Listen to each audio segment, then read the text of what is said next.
కనీసం 60 సంవత్సరాల స్వతంత్రం తర్వాత ఈ రోజు పేదవాడికి పూర్తిగా తిండి కూడా లేకుండా పోయే పరిస్థితి వస్తా ఉంది.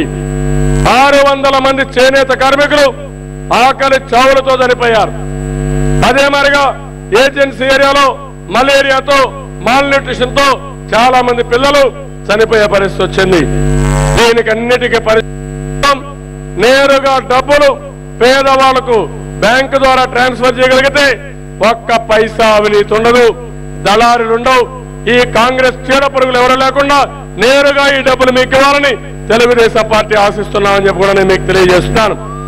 దీన్ని కాంగ్రెస్ వాళ్ళు అపోజ్ చేస్తున్నారు. నేను అడుగుతున్నా, నిన్న కూడా రాహుల్ గాంధీ మాట్లాడాడు. ఈ రోజు ఈ దేశాన్ని ఎక్కువ సమయం పరిపాలించింది కాంగ్రెస్ పార్టీ. ఈ పేదరికానికి మూల కారణం మీరెప్పుడు కూడా పేదవాళ్ళని పేదవాళ్ళగా ఉంచి ఏదో రాజకీయంగా ఉపయోగించుకోవాలనుకున్నారు తప్ప ఎప్పుడు కూడా పేదవాళ్ళకు అండగా ఉండలేదు.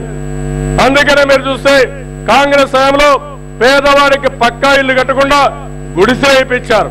మొట్టమొదటిసారిగా పేదవాడు పక్కా ఇంట్లో ఉండాలని ఎన్టీ రామారావు గారు శాశ్వత గృహాలను ఏర్పాటు చేశారు. ఇది మనందరం గుర్తుపెట్టుకోవాల్సిన అవసరం ఉంది.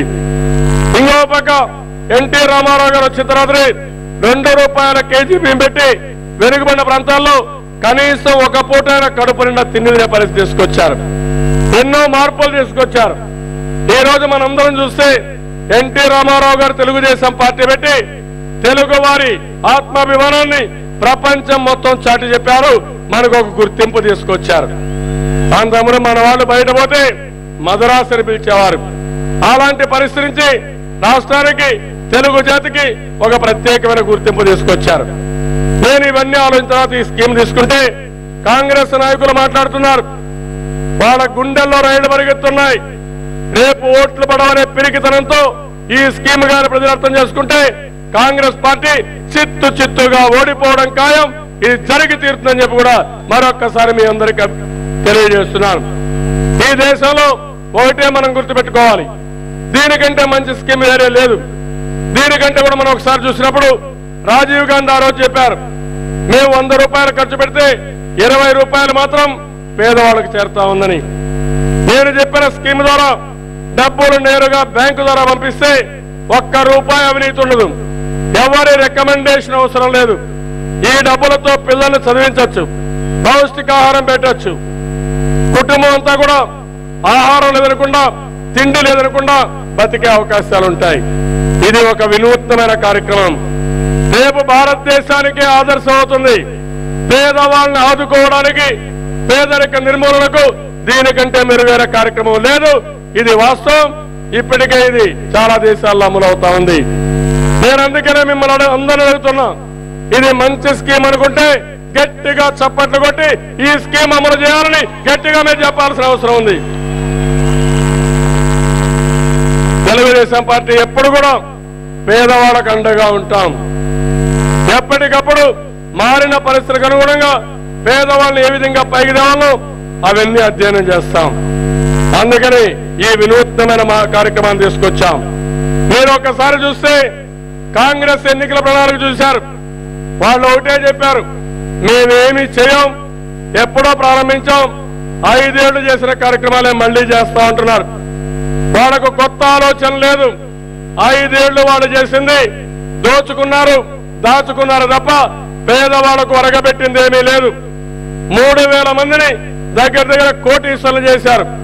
ఒక్కొక్కరికి 1000 నుంచి 5-6 వేల కోట్ల రూపాయలు ఆస్తులన్నీ సమకూర్చే పరిస్థితి వచ్చారు. ఈ రోజు ఇదే కాదు, ఇంకో పక్కన మీరందరూ ఆలోచిస్తే మనం పేదవాళ్ళందరికీ ఉచితంగా కలర్ టీవీ ఇవ్వాలనే కార్యక్రమాన్ని మనం ఏర్పాటు చేశాం. ఈ కలర్ టీవీ వల్ల పేదవాళ్ళకు అనేక లాభాలున్నాయి. 1 వినోదం, 2 విజ్ఞానం.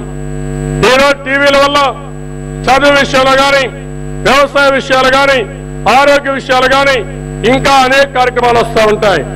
ఇవి చూడగలిగితే చాలా వరకు నాలెడ్జ్ పెరుగుతుంది, వాళ్ళ జీవితాల్లో మార్పు వస్తుంది. ఈరోజు టీవీ అనేది అవసరం.